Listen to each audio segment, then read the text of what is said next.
কেমনে ভাই তখন আল্লাহ পাকের পক্ষ থেকে স্টেন আসেনি এই সূরা আলাকের সর্বপ্রথম এই 5টি আয়াত নাযিল হয়।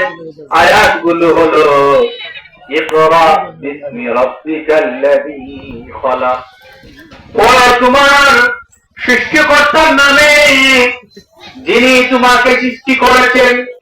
কিন্তু আল্লাহ পাক রব্বুল আলামিন এখানে রাব্বুন না বলে কিন্তু আল্লাহ করতে পারেন, কিন্তু রব্বুল আলামিন কখনো জানতেন যে মানুষ পৃথিবীতে আসার পরে তারা নানান ধর্মে বর্ণে বিভক্ত হতে পারে।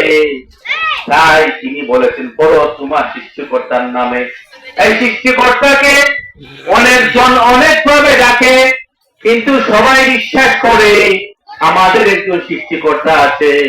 তাই রব্বুল আলামিন পবিত্র কোরআনের সর্বপ্রথম যে ওয়ার্ড, সর্বপ্রথম যে শব্দ, সেই শব্দে আল্লাহ পাক বলেছেন এই যে পড়ো ইকরা বিসমি রাব্বিকাল্লাযী খলাক, পড়ো তোমার প্রভুর নামে যিনি তোমাকে সৃষ্টি করেছেন।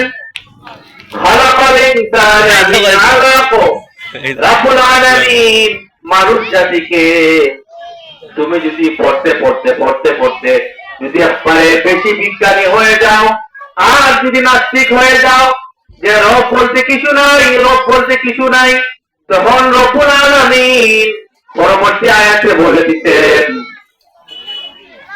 খালাকাল ইনসানা মিন আলাক। তুমি এমন বড় হইতে হইতে নিজেরা যদি মনে করো যে হামসে বড় কৌন হে, তখন কিন্তু নিজে তুমি ছেড়ে দেখো যে আল্লাহ পাক রব্বুল আলামিন তোমাকে এক পুরো নাপাক বস্তু থেকে সৃষ্টি করেছেন।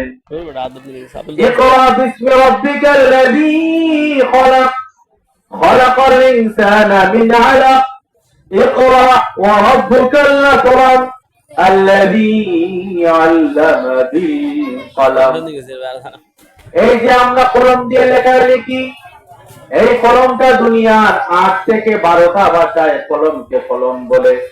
এই কলমের নামে 29 নম্বর পারার 2 নম্বর সূরা আছে সূরা কালাম।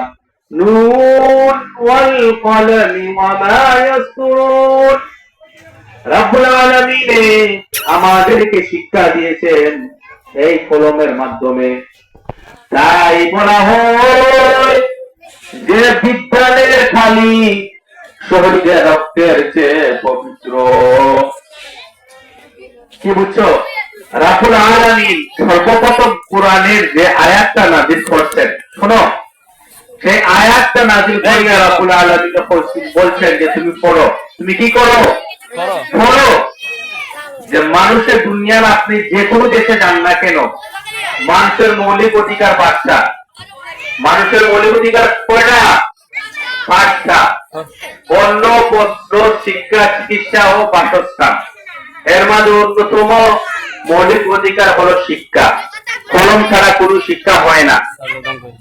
আপনি যে কোনো দেশে যে কোনো রাষ্ট্রে যান, আপনি